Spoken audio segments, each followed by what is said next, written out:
Hey everybody, here we are at the top of a new month, so it's time to check in once again on the project status for the Lift Kit Kickstarter. Let's dive in and give you the latest.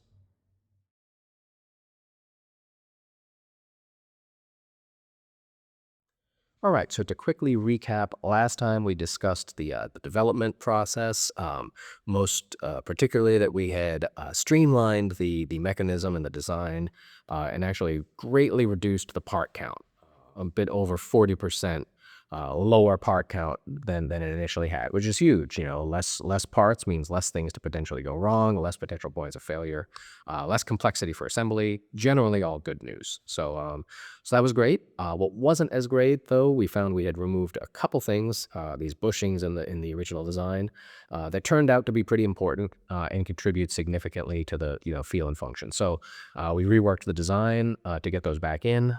That work is complete, so the design there is all set, and we move forward with that.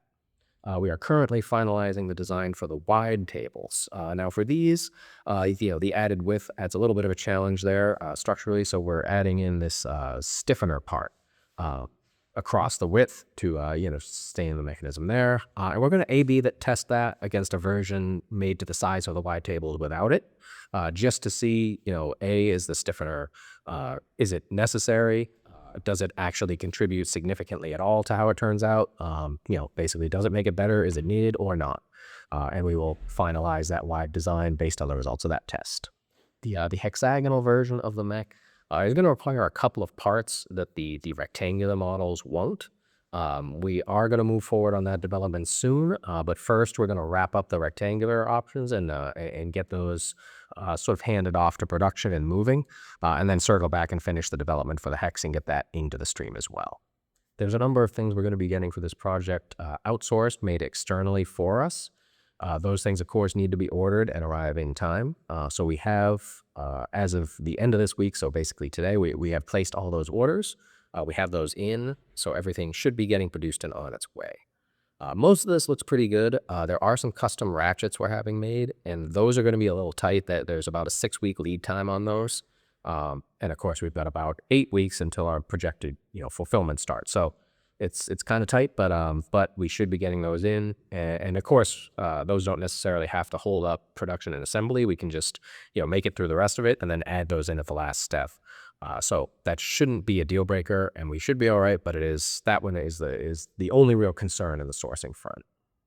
I mentioned starting to get things machined and produced. We are actually aiming to start up that process in the coming weeks. So over the course of May, we're going to be working on that and getting that process rolling. And once that's moving, as I noted earlier, we're going to circle back and wrap up the development on the hex version of the mechanism and get that fully into production as well. The final part of this whole process, the journey from design, development, all the way through to mass production and fulfillment, is going to be sort of determining the production pipeline fully. So as you may or may not know, we actually have 2 campuses in Wyrmwood. We have the Massachusetts one. So we go from raw lumber into parts here. And then we have our Pennsylvania campus where we do the finishing, the final assembly. We'll box everything and we ship out of a warehouse nearby to there as well. So there's usually some overlap in the function here. So we just have to determine, what exactly happens at the Massachusetts campus, what happens in the Pennsylvania. And that's kind of the last thing to button up that official pipeline, and then we can fully sign off and move it all the way through production.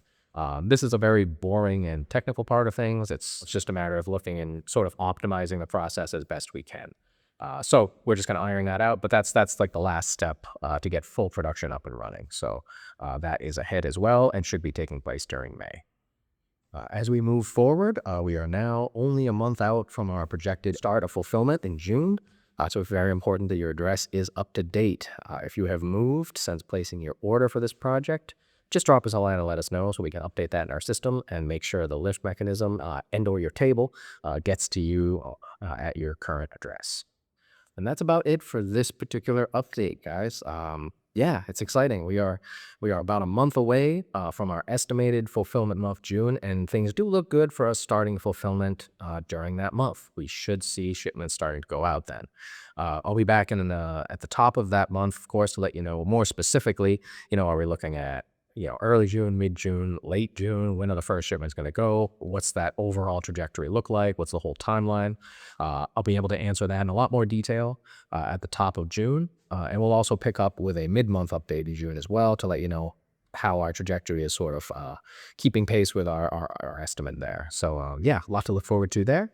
We're excited to get started and start shipping out your orders. So till next time, thank you for supporting the project. Thanks for following along, and we'll be in touch soon. Have a good one, and yeah, I'll see you at the top of June.